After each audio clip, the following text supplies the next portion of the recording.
Hey everyone, it's Mr. Lentz coming to you again through the power of the internet.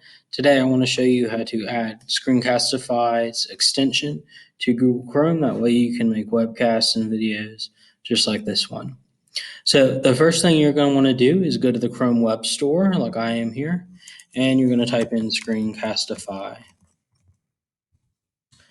and it'll pop up right here.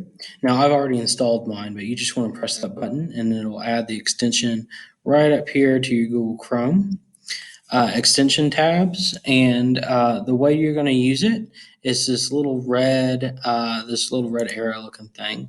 So you're going to pop up and it's going to give you options to like record. You can record with just the webcam, which is just like looking out, kind of like you would record with like your phone camera, or you can capture the entire screen of your computer along with your webcam. And this is something that I'm doing. So we're going to use Screencastify for one of our first assignments for the year.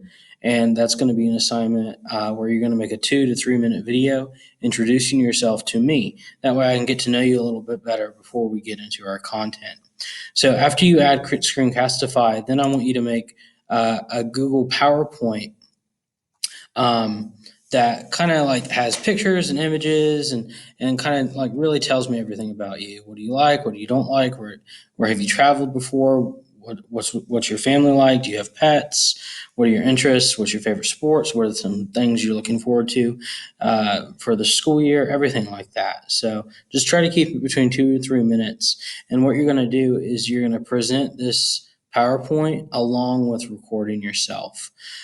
So what you're going to want to do is you're going to hit Screencastify, choose the option where it's presenting your entire screen and your webcam. So there's like a little window box with you down in the bottom. And then after you choose that, you're going to hit present and it'll display your PowerPoint in full screen mode just like this. And then as you talk about yourself and your interests, um, it gets presented along with your recording. And after you're done with that, with recording for Screencast-O-Matic, you're going to here and press the stop button. The cool thing about it being a Google Chrome extension is once you're done, it'll automatically get saved into your Google Drive account. So you go to your Google Drive, you find your video, and you copy the link and you paste it into the assignment. Okay. I hope you all have a good one. Hopefully you found this helpful. Feel free to email me or post on Google Classroom if you have any questions. Okay, thank you.